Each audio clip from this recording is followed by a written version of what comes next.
पैसे वाटपाच्या या आरोपांवर रोहित पवारांनी उत्तर दिलंय. भाजप धमक्या देऊन अशा गोष्टी करून घेतंय असा आरोप रोहित पवारांनी फेसबुक लाईव्हद्वारे केलेला आहे. राम शिंदेसोबत गुन्हेगार फिरताय, ते धमकावतात असा आरोप रोहित पवारांनी केलाय. तसंच मला किंवा कार्यकर्त्याला काही झाल्यास पोलीस जबाबदार असा आरोप देखील रोहित पवारांनी केलाय. तुम्ही तिथं जावा पुढे सर, तुम्ही जा. भाजपचं राजकारण फार पलीकडे गेलेलं आहे. अशा पद्धतीने दडपशाही करून, मारहाण करून, धमकी देऊन काही गोष्टी काही व्यक्तींकडनं करून घेतल्या जातात आणि दाखवताना त्या फार वेगळ्या पद्धतीने दाखवल्या जातात. तडेपार झालेले लोक आहेत, ते कॅन्सर झालेत, असे तडेपार लोक बरेच माझ्या मतदारसंघामध्ये आज फिरत आहेत. उद्या माझ्या कार्यकर्त्याला, माझ्या पदाधिकाऱ्याला, माझ्या कुठल्याही नागरिकाला नाही तर मला जर काही झालं, प्रशासनच पूर्णपणे त्याला जबाबदार असतील.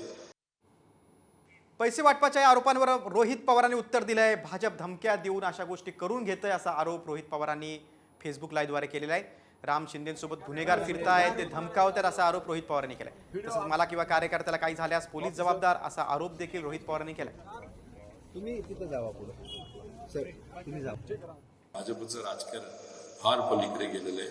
अशा पद्धतीने दडपशाही करून, मारहाण करून, धमकी देऊन काही गोष्टी काही व्यक्तींकडनं करून घेतल्या जातात आणि दाखवताना त्या फार वेगळ्या पद्धतीने दाखवल्या जातात.